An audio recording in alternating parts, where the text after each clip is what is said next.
Tigers are the most deadly animal out of all the big cats and are even capable of winning a fight against a lion. Their immense size, expert stalking abilities, opportunistic nature, and territorial behavior make tigers one of the most dangerous animals to humans in the world. Hit that like button and subscribe right now. These are the most terrifying tiger attacks on people we've covered on the channel so far. Welcome to Final Affliction.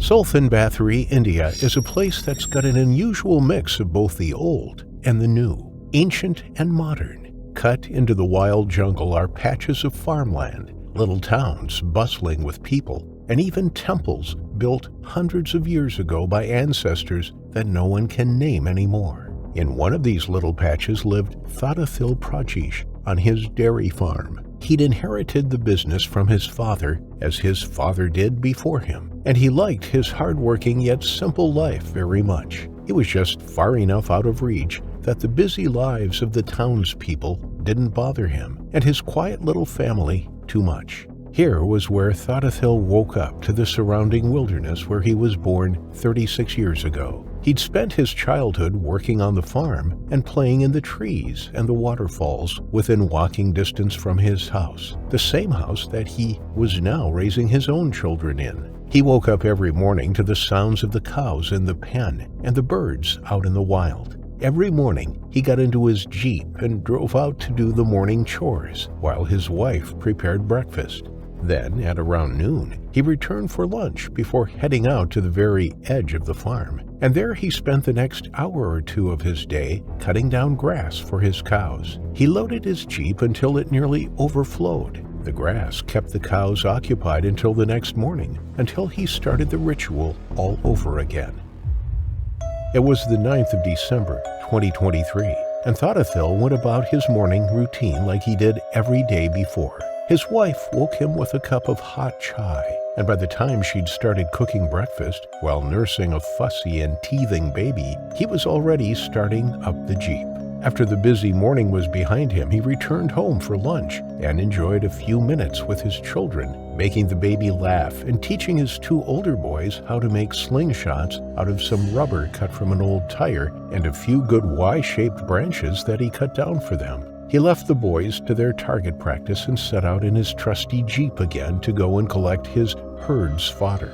Thadathil drove for 10 minutes before stopping right at the edge of the tree line, but something was already waiting for him. He didn't know it, but for the past 4 days, the farmer had been watched closely by a male Siberian tiger from inside the jungle. The observant cat noticed that the man had a system that he followed religiously. He'd cut grass, load the Jeep, and when he returned the next day, Thadathil started cutting grass right next to the spot he'd last cut from. That way, he systematically cleared every square inch around his farm in increments, and by the time he'd come full circle, the place he'd started at had a fresh new patch of grass growing for his cows again. Every day that he returned, the cat was waiting in front of the section where he'd be working.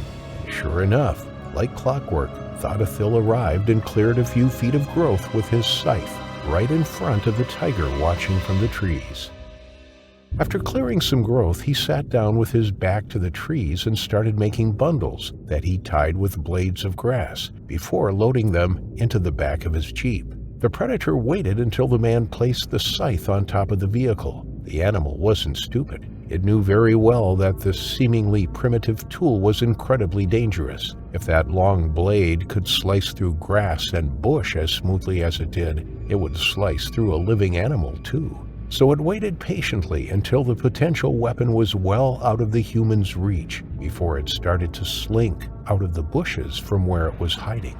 Thadathil was whistling a nursery rhyme he'd learned as a boy, lost in his thoughts and the task at hand. All the while, the animal crept up closer and closer behind him. Its paws were silent as they sidestepped the sticks and leaves that littered the ground. Its shoulders were hunched, ready to pounce. With a final twitch of its tail, the beast let out a roar that sent the birds in the nearby trees into the air. Thothathil turned sharply at the sudden sound, and to his horror, the tiger was already right above him. Its extended claws were held wide, and its jaws were already open as it fell on top of him.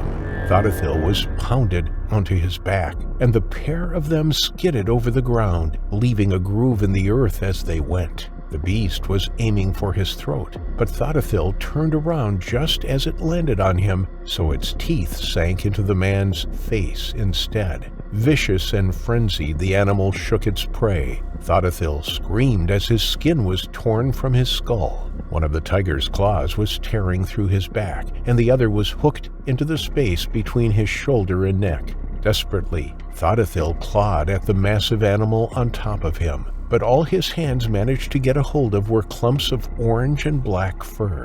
It wasn't the bite on his head that killed Thothathil. It was the single nail that managed to embed into his neck. The femoral artery was punctured, and he bled out, but not before the skin on his face was entirely ripped off the bone. When the man finally went limp, the tiger dragged him into the midst of the trees where it could eat in peace, with no fear of any more humans coming along to disturb it. Thothathil's wife knew something was wrong when night fell, and her husband hadn't returned for dinner. She didn't waste time trying to search for him in the dark. With 3 young children in tow, she called the authorities and every neighbor in the vicinity. The search party found the jeep almost immediately. The pool of blood on the ground next to a bundle of grass shimmered in their torchlights. From there, it didn't take them long to find Thothathil's remains just a few feet from the car. He'd been decapitated, and his left leg was gnawed off entirely. There were shreds of ginger and black hair embedded under his nails. For the next 3 days, while the Prajesh family prepared for his funeral, authorities tried to track the tiger. By the size of the paw prints, they were certain that they were looking for a fully grown male, but they just couldn't track where the beast went in the thick overgrowth of the jungle. But everyone in the area knows that once a tiger kills a human, it always comes back to bring more people to their terrifying final affliction. The tales of man-eating tigers have brought fear to all those who have heard them. There is an innate fear that grips a community as one by one they are picked off by a top predator under cover of darkness. It's the stuff of nightmares.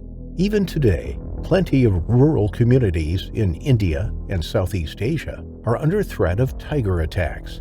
Although not considered typical prey, humans are easy targets for these apex predators. Locals know of the dangers when they go about their everyday lives. The Sundarbans, situated in the Bay of Bengal, are world famous for their tiger attacks. In fact, it is estimated that up to 50 people each year are killed by tigers in this region. As fishermen venture further into the mangrove swamps, they are often plucked from their boats by the elusive beasts, never to be seen again. But these 2 new incidents in today's episode have happened further north. In April 2023, 2 tiger attacks shook local communities in northwestern India. The 2 attacks occurred within days of each other, sparking fears that a new man-eater was on the prowl. The deaths of the 2 men sent locals into a panic, and families feared for their loved ones working in the open fields surrounding their villages. The reaction was strong. The threat of further attacks was very real, and so local government imposed curfews and shut down schools. Tigers have been known to be some of the deadliest killers on Earth, with some of these man-eaters reaching death counts into the hundreds. The first victim was a 72-year-old called Birendra Singh. He left his home on April 13, 2023, never to be seen alive again. His destination was the farmland surrounding his home. His fields were close to the Corbett Tiger Reserve, the first national park to be established in India. It is thought to be home to more than 250 Bengal tigers. Over the years, some of these tigers have escaped into surrounding farmland. With little wildlife to feast upon, they turned to other forms of prey. Villagers had seen tigers moving amongst the shadows in recent days. They had caught glimpses of their telltale stripes between the trees. the movement of the long grass as the animal slunk away, the ravaged corpses of livestock pulled into the undergrowth. In the previous week alone, 6 cattle had been killed and eaten by a tiger. The people knew they were in danger. As dusk was settling in, Birendra was out in his fields harvesting his wheat crop. He had worked his entire life to provide for his family. He knew his fields like the back of his hand. He had lived through tough times, through drought and through floods, but he had survived them all. As he toiled the land, something lurked in the bushes, a predator that had been drawn to the open fields and the hunting opportunities there. Cattle were easy prey. So were people. At 6 p.m., the tiger ran from the undergrowth. It leapt on top of the unsuspecting Birendra. He was instantly floored, and the wind knocked from his lungs as he grappled with the enormous cat. It delivered its fatal bite moments later.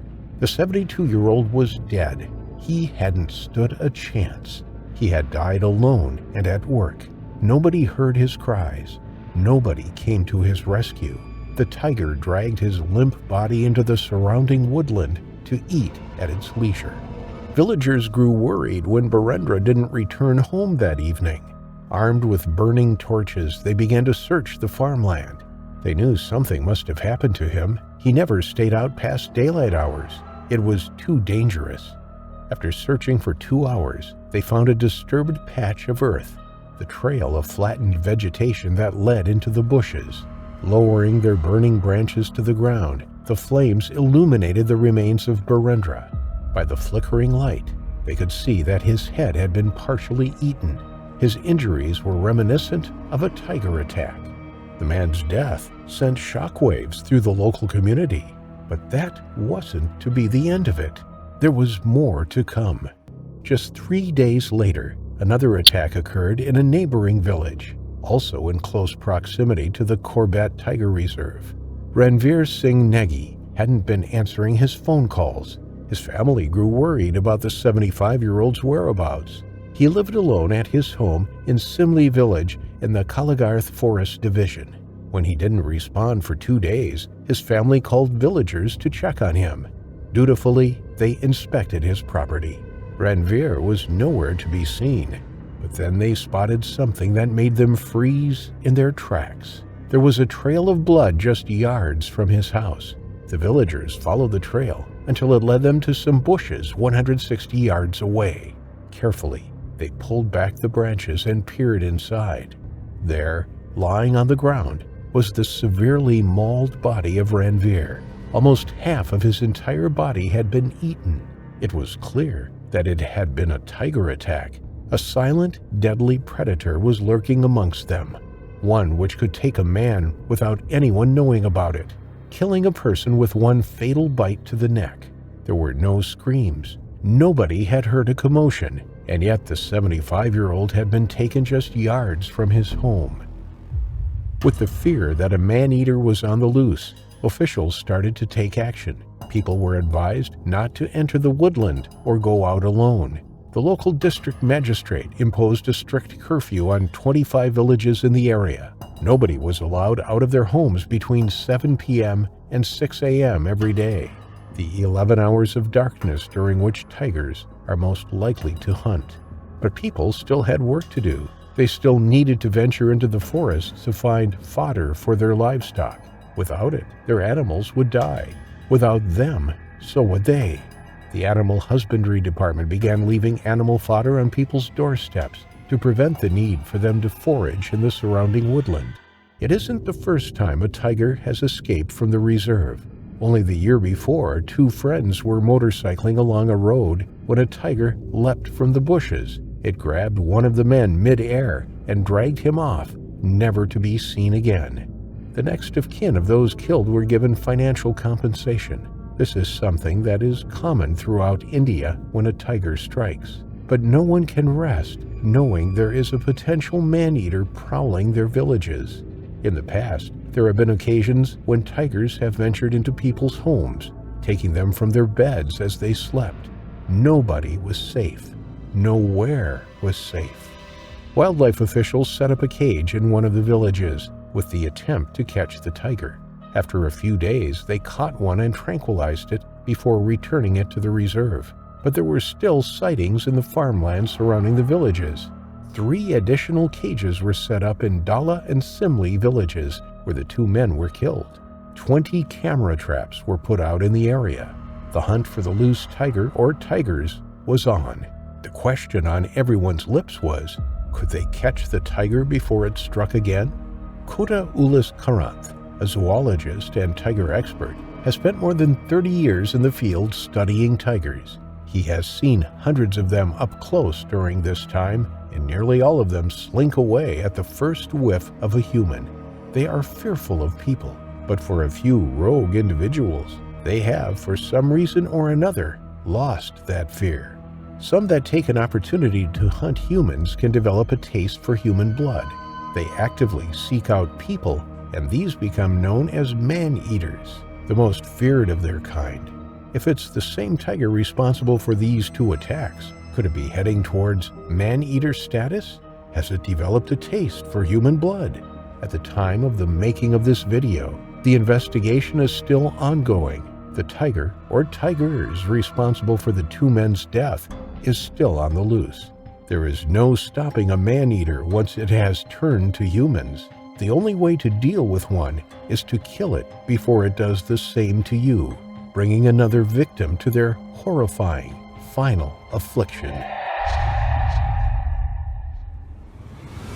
Established in 1942, Bahawalpur Zoological Gardens are run by the Pakistani government. Set across 25 acres, the zoo is home to many different species of birds, as well as lots of different carnivores and predators. Visitors enjoy viewing jackals, civets, crocodiles, lions, hyenas, and tigers. The conditions in which the animals are housed are questionable, with standards dropping far below what would be considered ethical in many Western countries. But it was a popular tourist attraction and provided education on the various species in its care. On Wednesday, December 6, 2023, cleaners got the fright of their lives when they turned up at the tiger enclosure. They made their way around the perimeter fence and into the indoor dens at the back.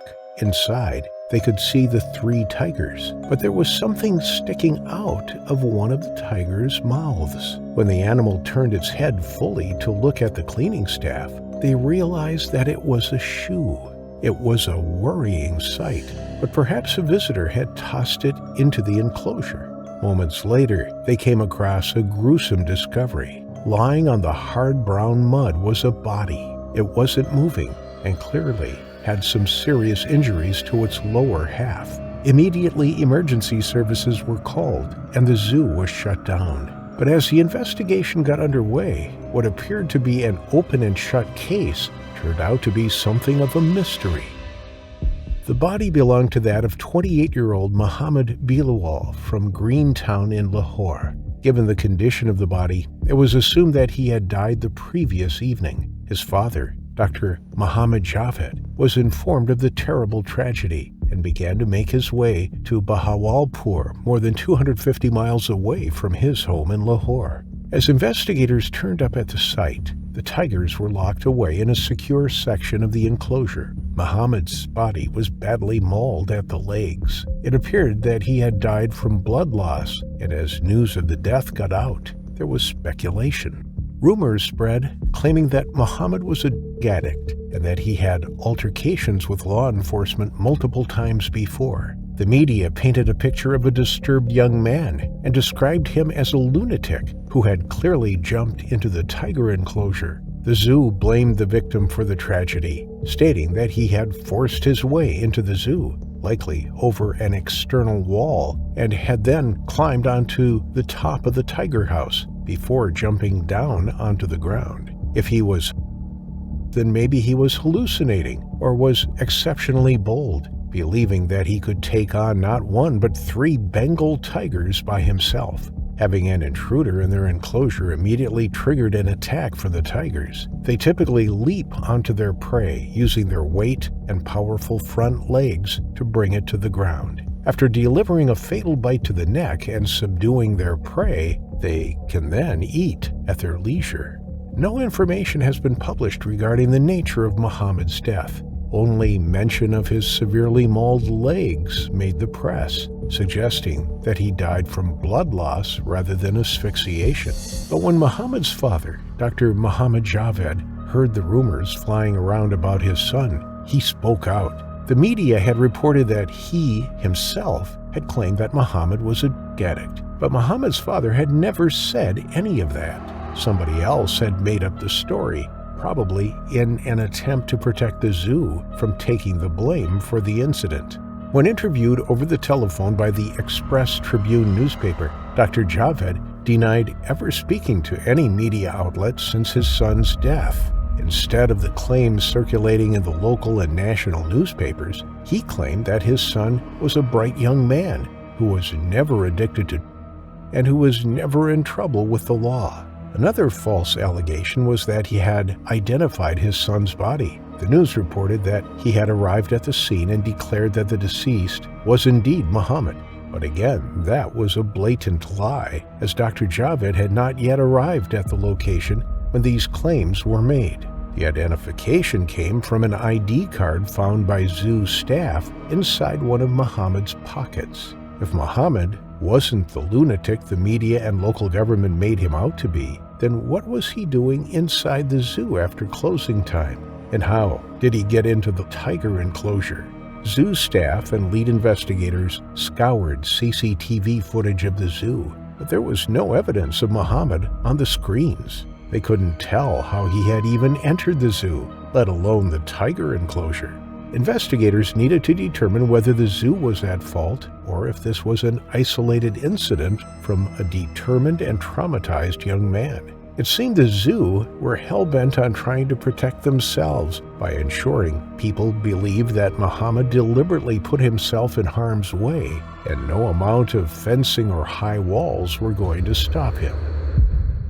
It transpired that Muhammad had a fight with one of the zoo wardens, and as such, the zoo staff made these claims about him. It was far easier to make him out to be unstable than to accept responsibility themselves. With the initial false accusations about Muhammad, the idea that he deliberately entered the tiger's enclosure was believable.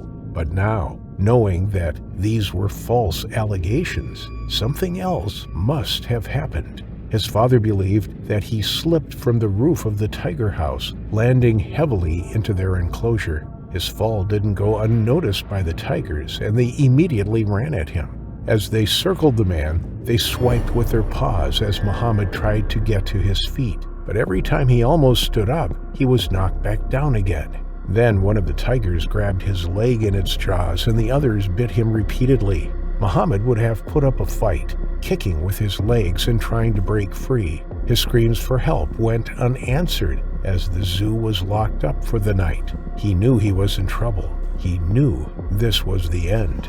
Bengal tigers have a bite force of more than 1,000 psi. They can weigh more than 250 kilograms, 550 pounds. With potentially 3 of them bearing down on Muhammad, he didn't stand a chance. Although they were captive animals, they still had their natural killing instinct deep within them. Lead investigators said that it was clear that Muhammad was alive when he entered the predator's enclosure. The fall from the roof had not killed him. They were certain that the tigers had, but they had not feasted on his body. Once he had succumbed to his injuries, they had walked away, satisfied that the threat was over.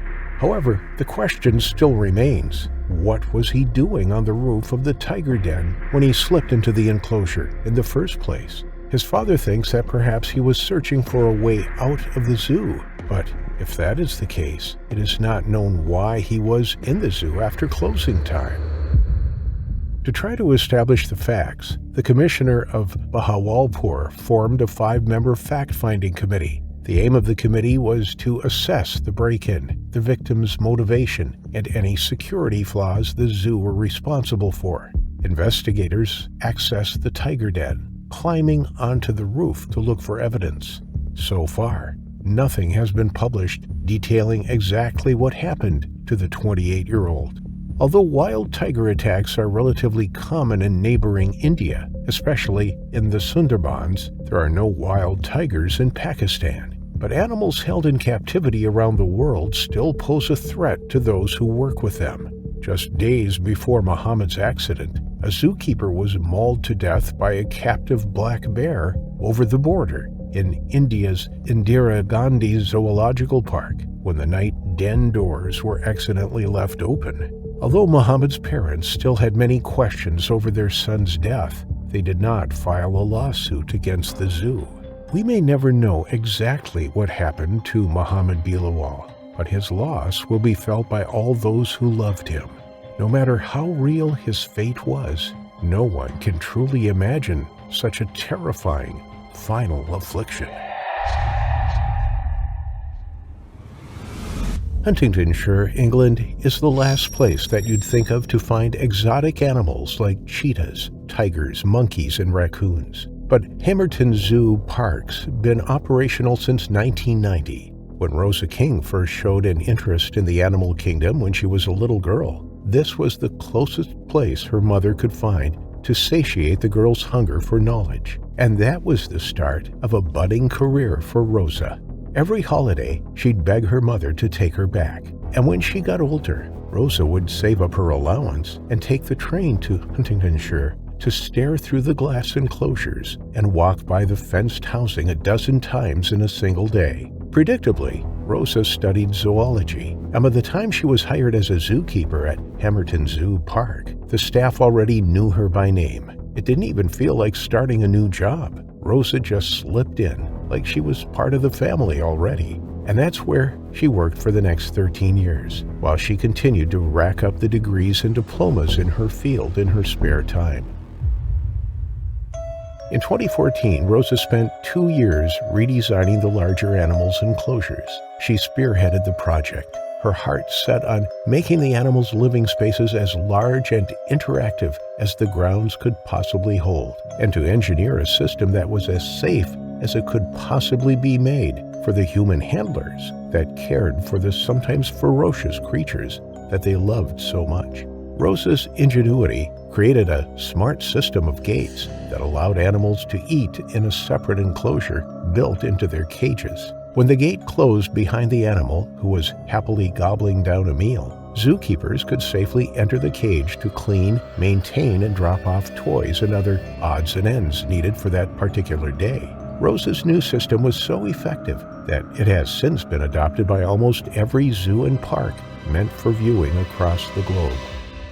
In May of 2017, 2 years after the zoo's new cage system was implemented, Rosa and the team received a litter of African serval cat kittens. The rescue litter required round-the-clock care, and Rosa was putting in nights to ensure that the kittens were fed and cared for until they became old enough to be released into their new home. Rosa and 2 of her colleagues started at 9 in the evening after closing time and the evening rounds were done. They kept the kittens under observation, feeding them every 2 hours, and at 6 the next morning, they'd start the morning rounds before opening time. When the morning staff arrived to open for the day, whoever was on call that night would finally be relieved, and they'd go home to get some rest, only to do it all over again that evening. On the 19th of March, Rosa handed off the new babies off to the vet, and she and her 2 colleagues, Jeffrey and David, set out to feed and do a quick cleanup before the rest arrived to relieve them. Jeff and David went ahead, leading the big cats into their top-notch feeding booths, while Rosa came from the rear to clean out the water troughs.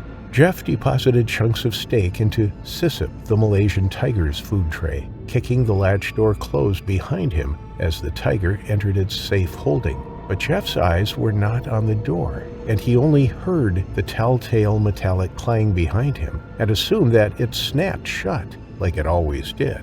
But that latch never truly snapped closed. The gate just swung back lazily as the tiger inside was still preoccupied with its food, standing wide open as he left and locked the main gate behind him. 15 minutes after Jeff left, and Sisip had devoured every last scrap in his bowl, the tiger turned back through the open door behind him and went back to lying behind a low wall to laze away his full belly. That's when he heard the squeak of the main gate open. It was Rosa, carrying a bucket full of soapy water, some sponges, and a handheld broom. Fully expecting Sissip to be locked safely away with its food to occupy him, she went about cleaning the viewing window from the inside so that the visitors could get a crystal clear look inside the holding when they started to arrive in the next hour. At first, the creature was a little startled and mostly curious. He was never allowed to be in such close proximity to the living humans that came and went. He simply watched the 33-year-old slowly inching closer to her turned back.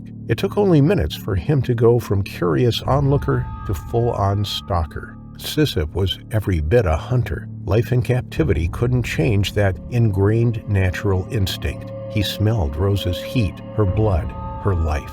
Even if his stomach was full, he couldn't pass up what could be the only opportunity he'd ever get to hunt like his kind were born to do. He crept closer slowly until he was only 7 feet away from the woman, with his chest almost level to the ground, ready to pounce any moment.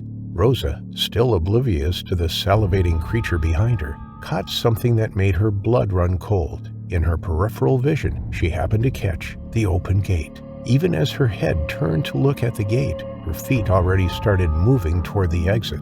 She knew better than anyone that that open door meant that the tiger had long since realized that it was in the cage with her. She didn't need to look back for it to know that Sissip was behind her. But her sudden movement was all that Sissip needed to finally act. It took him just one leap to land right on top of her. Rosa folded under the beast's 200 pounds like a marionette. In one smooth motion he pounced, landed, and sank his teeth around Rosa's neck, cutting off all chances of her ever uttering out a scream for help. The canine's teeth bore into her throat, cutting off all oxygen. The pain of those teeth tearing through her flesh was quadrupled by her lungs screaming for air and the immense pressure that pounded against her skull and twanged her ears shut. Rosa's body was pinned face down on the concrete. All she could do was to desperately claw at the ground in front of her as the tiger on top of her used its weight to keep her in place. Sissip had no plans to tear or shake her. He knew full well that he had his prey exactly where he needed. As long as he stayed in place and kept applying pressure, he'd render her unconscious in no time. But Rosa, with one final spurt of survival desperation, got her hands beneath her and she pushed with all her might. Miraculously, Sissip was taken off guard and nearly lost his grip, tearing Rosa's jugular clean out. He reared back, grabbed her again, and this time he shook her to get her off her hands and knees. With a sickening snap, Rosa's spinal cord dislodged from the base of her skull, and she died instantly before loss of blood and oxygen could render her unconscious. For the next hour, while Jeff and David finished their rounds and the main gates opened to receive the first visitors of the day, Sissip toyed with the corpse of his victim. The animal had no urgency to consume Rosa, since he'd just eaten breakfast. But like his initial stalking of her, he was driven more by curiosity and instinct than any real hunger. It wasn't until the first visitor, a retired man out for a morning stroll, looked through the viewing glass that anyone even knew that Rosa was missing. He saw a pool of blood, the overturned bucket and sponges, and a heap of bloody rags that used to be Rosa's shirt. The man immediately went out to locate a staff member, being careful not to raise the alarm to the other visitors. His thoughtful discretion is what gave the employees the opportunity to remove the early arrivals without causing a panic. When the security guard, who the man found, first saw the bloody scene, emergency services were called even before anyone attempted to enter the cage. Staff members managed to coax Sissip into his side holding before the ambulance, police, and even a helicopter arrived. But they knew, judging by Sissip's blood-stained muzzle, what the outcome would be. They found Rosa, her torso and face barely recognizable, with her left leg almost severed from her body. Both of her arms were found several feet away, tucked under a bush. The zoo closed for the week to investigate the scene, to determine whether or not Rosa's ingenious snap-lock gate system was at fault. But the authorities came to the conclusion that Rosa's design was indeed every bit as amazing as the park claimed it was. Jeffrey admitted that he was probably to blame for not checking to see if it had closed behind him. But even though it was declared an accident and he faced no charges for the tragic loss because of his negligence, he just couldn't stand staying at the park. He resigned a day before Rose's funeral. The last time he set foot inside Hamerton Zoo was for Rose's wake, that Hamerton and Rose's mother insisted was the proper place for everyone to say their goodbyes. There was no other place that Rosa loved more or spent more time at, surrounded by the animals that she loved most, and the place where she would have inevitably spent the majority of her life at. They said their goodbyes one last time, with Sissip staring at the small crowd of people curiously from behind his viewing glass, waiting for another opportunity to take another person like Rosa King to their terrifying final affliction. The Suzhou Circus has been held at the tourist park in Sichuan County, China for decades. It is a popular attraction for tourists and the Chinese alike. The place is filled with acrobats performing amazing feats, rides, food, arcade games, and more events than anyone could fit into a single day. But on this day, the circus was closed off from the public. The staff were still reeling from a terrible loss earlier that week. One of their most experienced trapeze artists, Sun, and her husband Zhang were performing one of their daring stunts in front of a crowd of hundreds of people when Sun fell to her death. The whole ordeal was caught by the many cell phones that were recording the spectacular feats of the circus. Zhang was now with his relatives arranging his wife's funeral, while his colleagues at the circus mourned their beloved friend's death. To say that the staff were on edge would be an understatement. Not only were they all in the throes of despair, but many of them had witnessed the incident themselves, and there was more than one member of the team dealing with trauma from the experience. But to make matters worse, the entire circus was under investigation. The constant presence of authorities and the hours of grueling interrogations that they were being put through were weighing heavily on every single member of the Suzhou team. The men and women tried their best to keep up with their daily training, making repairs to rides, and maintaining the animals in their care. Anything to keep their minds off everything that was going on. 2 days after the incident, on May 25, 2021, the team rose at 5 in the morning like they did every morning. And like always, they met up at the main gates and waited for their manager to give out the assignments for the day. Even if they were closed down while the investigation went on, there was still plenty to do. Feeding and cleaning up after the many animals the circus kept would take them most of the morning. They had monkeys, tigers, elephants, lions, bears, and pythons, not to mention goats and rabbits in the petting zoo section of the park. The bigger animals and the monkeys were strictly trained to perform all sorts of amazing feats of obedience and remarkable tricks for the public. And even the reptiles had their own exhibitions. Not only were the animals all hungry, but their cages and holdings all needed maintenance, so the team was split in two. The first group would go in to feed and water every creature, followed by a second team with their toolboxes, who would then proceed to start oiling the hinges, relining the fences, and servicing any other part of the holdings that the animals were kept in. The second group would be able to move more freely once the carnivores were properly fed. Big cats become incredibly lazy once they've had something to eat, and even though they were all well trained and their handlers kept close by at all times, these were still wild animals, and they could be unpredictable even under the best of circumstances. Starting with the petting zoo, they moved along slowly, each animal getting bigger and bigger as they moved deeper into the park. After the petting zoo, the heavy wire gate was pulled shut behind the team, carrying wheelbarrows full of meat and feed bags. Every section of the park had this safety precaution in place. In the event that an animal did manage to slip past a handler, at least they'd be contained in the square dedicated to their holdings. Next were the buildings that held the glass tanks with snakes and lizards. After them were the monkeys and African bucks. Then came the lions, and after them came the bears. The two last members of the animal performers were the Siberian tigers and, finally, the elephants. The mistake that led to the terrible events of that day happened when the team of 6, equipped with large hunks of meat in wheelbarrows, entered the tiger enclosure. The fenced area that held the 4 magnificent creatures was high and sturdy. A single gate, with only a slip-bolt action needed to open it, and no lock to secure it from intruders, stood between the people and the animals. Tigers don't have opposable thumbs, so opening a slip bolt would be virtually impossible. 2 members of the team opened the gate and started tossing the chunks of goat meat onto the grassy floor of the cage, which measured almost 10 meters in circumference. The cats did not excitedly run to the food like the other animals did.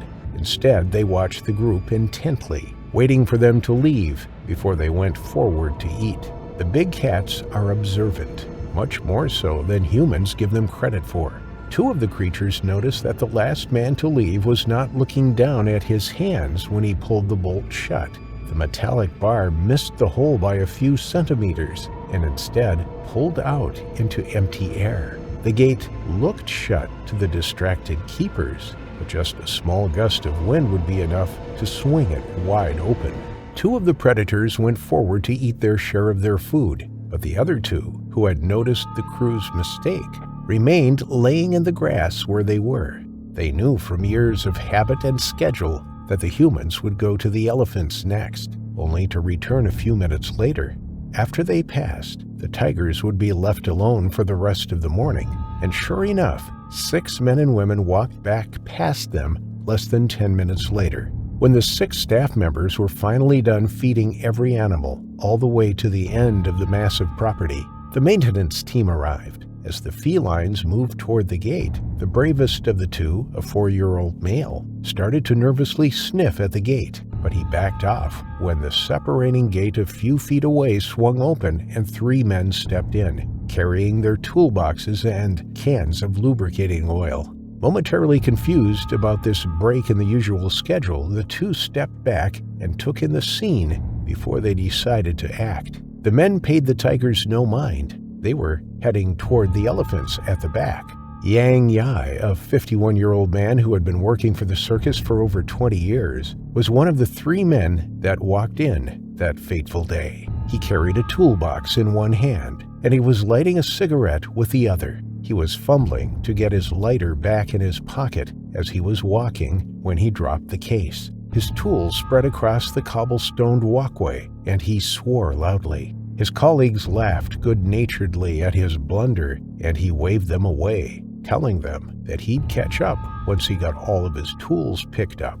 Meanwhile, the 2 tigers were watching the scene intently. They saw the 2 men walk through the next gate, leaving one behind. The man was bent over, his back facing the felines. The brave male inched forward, reaching out its paw. The gate swung open smoothly and silently at its touch. Yang did not hear a thing behind him as he puffed on his cigarette. He threw the fallen tools back into the case with so many clangs and bangs that he wouldn't have heard the gate even if it did let out a warning squeak.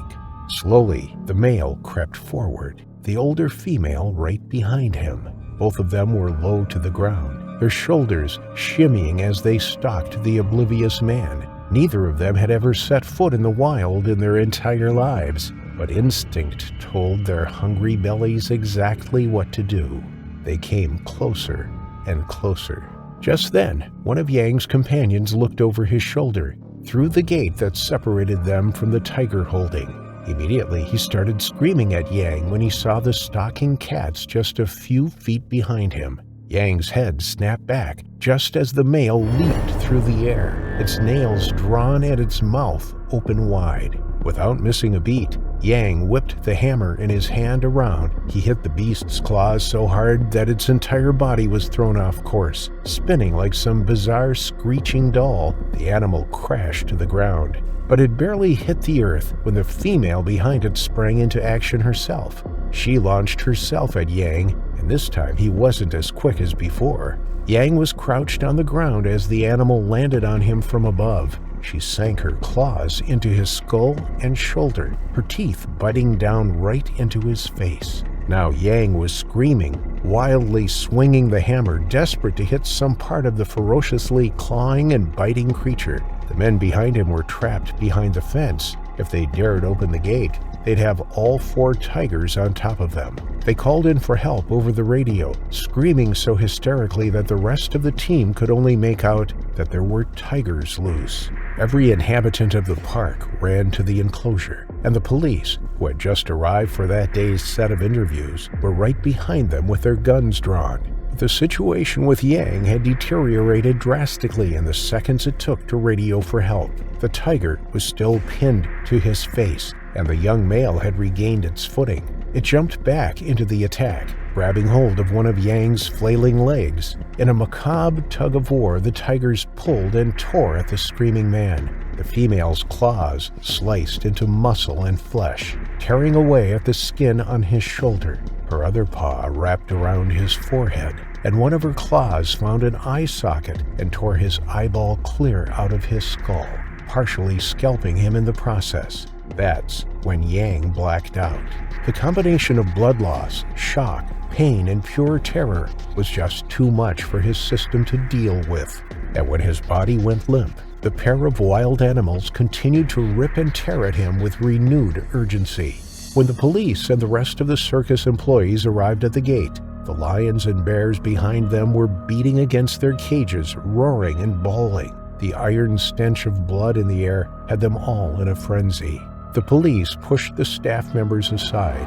The situation was crystal clear. Not only was the man dead, but the remaining 2 maintenance men were trapped behind a thin wire barrier close by. The blood-crazed cats could easily scale the fences on either side. They could attack the trapped men or the staff on the opposite side, depending on which fence they scaled. The decision was made without saying a word to each other. The 5 officers raised their weapons, and the sound of gunfire rang through the circus. No fewer than 4 bullets hit the female, while the male took 6 shots. Their bodies flew back from the onslaught of firepower, and in an instant, the 2 approaching beasts behind them fled back into their cage, leaving the attackers and Yang on the cobblestones behind them. While they still had the upper hand, the officers breached the gate and slammed the 2 living tigers shut in their cage. Miraculously, the female tiger was still breathing, twitching horribly where she lay, but an officer quickly put her out of her misery with a single shot to the head. The 2 trapped men were let out, right past the remains of their friend and colleague, and the mortician was brought in to remove both Yang and his attackers. After 2 days within days of each other, the Suzhou Circus and all of its exhibitions were emptied in less than a week. The animals have been rehoused in various reserves and parks across China, and they will never see the circus again. Terry Thompson was a rule bender. He was a hardened Vietnam veteran with no fear. He had little respect for authority and would often provoke arguments with law enforcement, possibly just to prove a point. He owned fast cars and fast boats. He flew light aircraft. He had once set a world record in his boat, Master Blaster. He raced from 0 to 158 miles per hour on a quarter-mile course in an open cockpit. He was a bit of a daredevil. But this story isn't about his adventures as a younger man. This story tells of the man's demise, how his eccentric lifestyle finally caught up to him, and how he had led a somewhat secret life, one which would end in a massacre on his land. In 1977, Terry attended an exotic animal auction. He bought a tiger cub for his wife, Marion. It was her birthday, and she named him Simba. This was the beginning of something. Soon, it became a common sight for Terry's friends to see him traveling with baby bears in the footwell of his vehicle. His house was no different. Lion cubs sat on the couches, and cougars walked through the dining room. In 2008, Terry was imprisoned for a year on gun charges. When officers inspected his premises, they were shocked and appalled at the conditions in which his exotic animals were kept. He had lions, tigers, and cougars caged up in filthy pens. He had wolves, bears, and baboons sitting in the corners of their cages. Nothing was done about the animal cruelty they had witnessed. The state of Ohio did not have any legislation to restrict the ownership of exotic animals. Anyone could buy as many lion or tigers as they wished and were under no obligation to tell anybody about them. Only if they wanted to transport the animals over state lines or breed from them would they need a license to do so. When Terry was released from prison, he became suspicious of his wife. His time in lockup hadn't been kind to him. His mind had wandered. He had become obsessed with the thoughts that his wife was cheating on him whilst he was away. It was a thought that consumed him. Things were about to get ugly. Sam Kopchak shared his house with his 84-year-old mother in Zanesville, Ohio. They were Terry and Marion's neighbors. On the evening of October 18, 2011, Sam looked out the window and noticed their horse was behaving oddly. It was skittish and agitated. It was pacing in the paddock. Sam went outside to investigate. He tried to calm her down, but she kicked and bucked. Then, looking across to Terry's fields, he noticed Terry's horses behaving in the same way. As he strained his eyes, he saw something in the middle of the distant horses. He couldn't make out what it was at first, but then as it moved, he realized that it was a black bear. Sam wasn't too shocked at first. It was an unusual sighting, but the bear was moving away from him. He decided to take his horse inside to the barn and return to the house. From there, he would call Terry and tell him about the bear on his property. He knew Terry kept exotic animals. How many? He didn't know, but he had heard the grunts and groans, the howls and roars at nighttime. It was like living next to a zoo.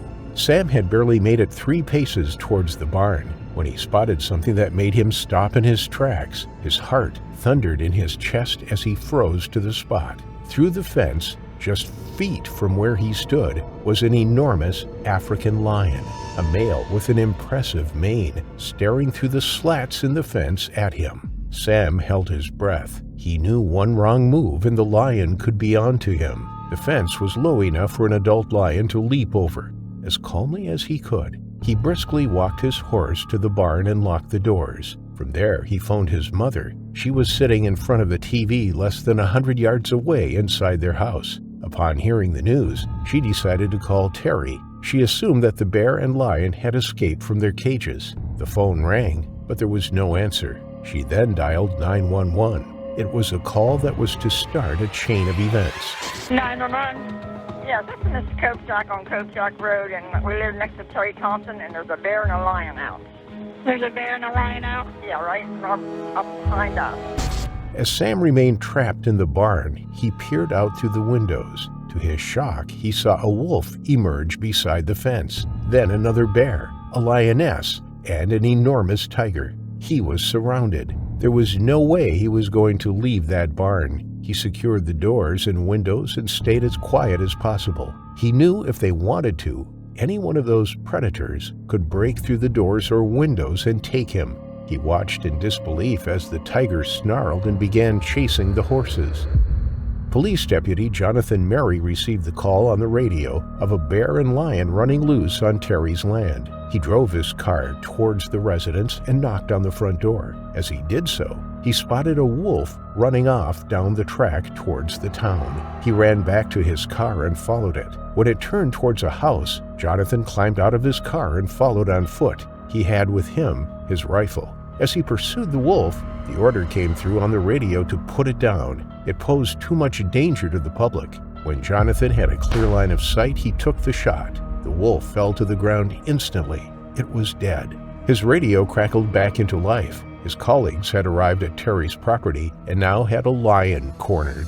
Jonathan headed back towards Terry's house to offer assistance. As he did so, he spotted one of his colleagues running back and forth along Terry's driveway. Jonathan stopped his car and stepped out. He leaned across to the passenger seat to grab his rifle, but it snagged. He left it and walked over to his colleague to find out what was going on. He had only walked a few paces from his car when he spotted an enormous black bear running towards him.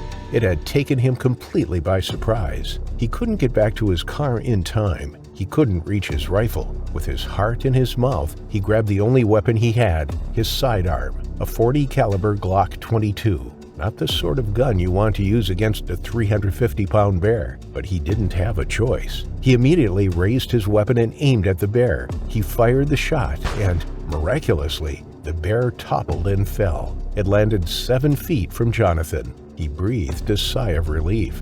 He grabbed his rifle from his car and began walking towards his colleague once more. That's when he spotted the lioness. She crawled underneath the fencing and trotted along the road towards somebody's home. Jonathan didn't have a choice. He raised his rifle once more and took her down. His evening was only just getting started. Over the next few hours, he pursued, shot, and killed more lions, a tiger, a cougar, a grizzly bear, and another wolf. The scene was like something out of a horror movie. Wild animals kept emerging from the shadows. There were neighbors' houses nearby, an apartment block, and kids playing a soccer game just 1 mile down the road. Killing these animals was the only option at the time. There were no tranquilizer darts available to the police. There was no way of rounding up the animals as they each ran off in different directions. Their priority was to protect the public. Hello. Please leave a message after the tone. Hi, Terry. This is the sheriff's office. We were trying to get a hold of you. There's a bear and a lion running loose down there by your house. Give us a call. They couldn't get through to Terry. They kept trying to phone him. Each time they ventured onto his property and neared the house, yet another exotic animal would run at them or away from them. They had to intervene. Sergeant Steve Blake decided he needed to get inside Terry's house. He needed to find out what was going on and whether Terry was okay. He drove up the driveway and came across John Moore, who worked as a caretaker at Terry's property. He was employed to feed the animals and looked after him. He picked John up in his car, and as they neared the house, they spotted something on the lawn. It was the body of a person. They couldn't tell who it was from where they sat, but a huge white tiger stood astride it, tucking into the remains. It was a gruesome discovery. 40 miles away, the International Rhino Foundation were holding an evening event at Columbus Zoo. Midway through the event, one of the vets burst in and told the director that their assistance was needed urgently at Terry Thompson's place. They knew of the animals that Terry kept there. They had carried out inspections before. Quickly, they assembled a capture and recovery team and loaded up with tranquilizer guns as well as regular firearms and headed to Zanesville. Back at the property, the caretakers had recalled just how many animals there were, 56 in total. From that moment on, the police formed a shooting team. They jumped into the back of a pickup truck, armed and ready. The team included a sniper, a deputy with a submachine gun, and 2 officers with assault rifles. They drove around the perimeter of the property, searching for any dangerous animals that might try to cross the boundary or run across Interstate 70. As they passed a large barn, 2 tigers came running out after them. They fired and neutralized the threat. A large male lion dashed between some broken-down cars. They took a shot, and it fell to the ground. For the entire evening, the officers drove around the land, shooting and killing these incredible animals. By the time the zoo's capture and recovery team showed up, it was deemed too dangerous to use tranquilizer darts. It took time for the anesthetic to take effect, and with darkness setting in, nobody thought it would be safe to try to track a darted predator into the night. As the sun rose the following morning, the true extent of the animal massacre could be seen. They lay strewn about the fields. 50 in total had been shot and killed. There are 48 animals that we had to put down. Those animals included 1 wolf, 6 black bears, 2 grizzly bears, 9 male lions, 8 lionesses, 1 baboon, 3 mountain lions, and 18 tigers. Another 6 remained in their cages, including a small grizzly bear inside a bird cage. The state the animals had lived in was appalling, and when they did finally make their bid for freedom, they were gunned down. It was a tragic end to innocent lives. Investigators entered Terry's house. It was in a disgusting state. It absolutely stank. There were feces and garbage bags everywhere. Terry's wife appeared on the scene. She was devastated to be told that the remaining animals were to be taken away from her, to be given a better life. She had no business keeping animals in those conditions. A mass grave was dug on Terry's land, and each animal scooped in by a tractor, all 50 of them. As for Terry, The body that had been lying motionless underneath the white tiger had been him. He had scattered raw chicken on the ground before firing a single shot at the roof of his mouth. He had released the animals he had held captive for so long and wanted them to consume him. He had spoken to the caretaker the evening before his death, revealing his suspicions surrounding his wife. It seems he had wanted to end his life. There have been a number of conspiracy theories surrounding Terry's death. Some say that it was animal rights activists who killed him. Others say that he was mixed up with the wrong people. But there are some questions that remain about the evening of October 18, 2011. Firstly, why did Terry, known to be a lazy man, cut open the cages with wire cutters to release the animals rather than just opening the cage doors? Secondly, how did he manage to release all the animals without being attacked in the process? His pet lions may not have wanted to eat him then and there, but it's likely that at least one of the 50 animals let out may have wanted to play with him. Some things will remain a mystery. The only thing for certain is that 49 animals and 1 human being were confirmed dead that day, all of them meeting their terrifying final affliction.